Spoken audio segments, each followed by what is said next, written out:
तो हेलो बच्चों, तो आज हम पढ़ेंगे प्रश्नावली 2.2 का ऑल क्वेश्चन। तो हमारा जो क्वेश्चन हो गया था पहला से 2 तक हो गया था। अब चलते हैं पहला के तीसरा क्वेश्चन चलते हैं।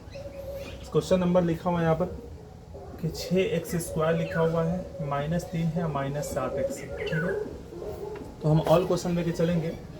तो 6x² -3 है, -7x है। तो पहले हम सीधा कर लेंगे। क्या करेंगे, स्क्वायर है, स्क्वायर के बाद जो यहाँ पर उसका पावर 1 है उसको पहले ले आएंगे। यहाँ पर पहले क्या होगा, 6x² होगा, -7x होगा, माइनस कितना होगा, 3 होगा यहाँ पर। ठीक है, अब क्या करेंगे, इसका गुणनखंड निकालेंगे, फिर इस 6x² को गुना करेंगे -3 से। यहाँ पर क्या है, आगे छुपा हुआ है प्लस, आगे क्या छुपा हुआ है, प्लस छुपा हुआ है। यहाँ पर 6x² है तो साइड में गुना कर देंगे। 6x² गुने -3 क्या होगा, तो 6 को गुना करेंगे 3 से तो कितना होगा, 6 3 कितना होता है, 18 होता है। 18x², यहाँ प्लस माइनस क्या होगा, -18x²। तो गुना करने पर हमको लाना है -18x² और घटाने पर लाना है यहाँ पर -7x। तो 18 का पहले हम फैक्टर तोड़ेंगे, 2 नमा 18, 3 तिहाई 9। यहाँ पर देख लिया आप लोग, 3 तिहाई 9 और 9 दूना कितना होता है, 18 होता है। तो यहाँ पर करेंगे -9x + 2x। -9x में से +2x घटाएंगे तो बचेगा यहाँ पर -7x। कितना बचेगा, -7x बचेगा। इसलिए बचेगा यहाँ पर क्योंकि यहाँ पर माइनस में से जब हम प्लस को घटाएंगे तो क्या बचेगा, माइनस बचेगा। -7x, -9x को गुना करेंगे 2x में तो 9 दूना कितना होगा, 18। तो प्लस माइनस क्या होगा, -18x²। अब क्या करेंगे, इसको समझ लिए आप लोग। तो यहाँ पर होगा 6x² माइनस कितना होगा, 9x होगा, प्लस कितना होगा, 2x होगा, -3 है तो -3 कर देंगे यहाँ पर।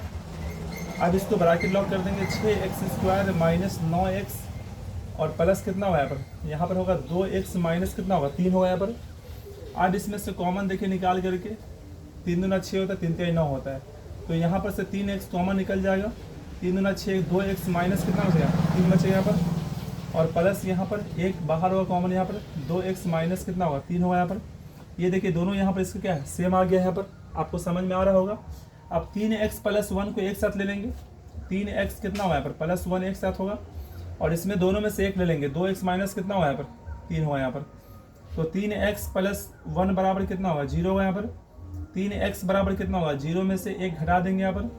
तो 3x बराबर कितना होगा, 0 में से 1 घटाएंगे कितना होगा, -1 होगा। x बराबर होगा -1 बट्टा कितना होगा, 3 होगा यहाँ पर। और यहाँ पर क्या करेंगे, 2x माइनस कितना होगा, 3 बराबर कितना होता है, 0 होगा यहाँ पर। तो 2x बराबर कितना होगा यहाँ पर, 0 प्लस कितना होगा, 3 होगा। तो 2x बराबर कितना, 3 में 0 जोड़ेंगे तो 3 ही होगा। तो x बराबर होगा 3 बट्टा कितना होगा, 2 होगा। तो ये हो गया अल्फा का मान हो गया, ये किसका मान हो गया, बीटा का मान। अब इसका गुणांक निकाल लेते हैं। a का मान यहाँ पर कितना होगा, 6 होगा क्योंकि x² गुना कितना 6 है।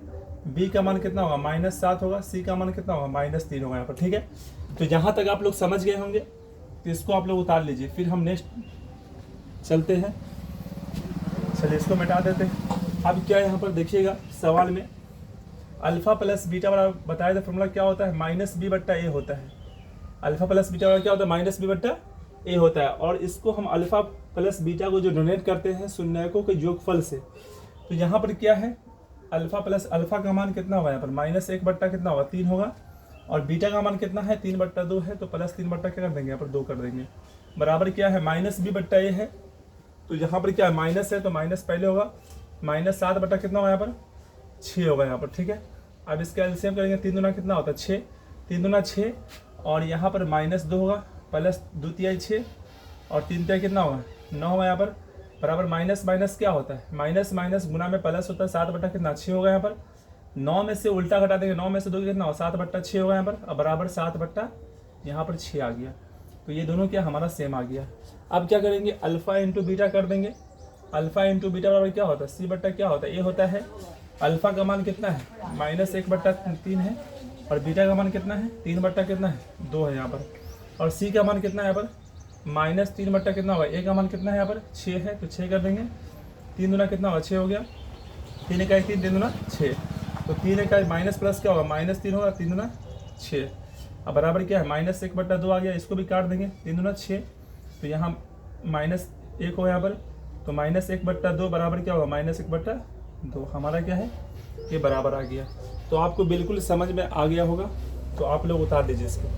फिर चलते हम, फिर ये आपको समझ में आ गया हो, उतार दिए आप लोग।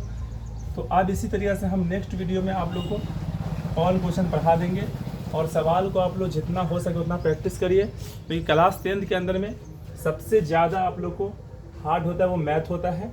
और मैथ को अगर आसान करना है तो मैथ को सबसे ज़्यादा प्रैक्टिस करना होगा, और प्रैक्टिस इतना करना होगा कहाँ से क्या आया है, माइनस कहाँ से आ रहा है, प्लस कहाँ से आ रहा है, इस पर हम ध्यान देंगे। और एक क्वेश्चन को कम से कम इतनी बार प्रैक्टिस करेंगे जब तक हमें खुद ना समझ में आए। और इसमें क्या करेंगे, होमवर्क जब दिया जाएगा तो उसमें से कॉपी का इस्तेमाल बिल्कुल नहीं करेंगे, जो समझ उसको देख करके समझ लेंगे और फिर अपने से बनाएंगे। फिर मेरे बात को आप लोग समझ रहे हैं, तो आप लोग फॉलो भी जरूर करिए। फिर मिलते हैं नेक्स्ट क्लास में, जब तक के लिए जय हिंद जय भारत।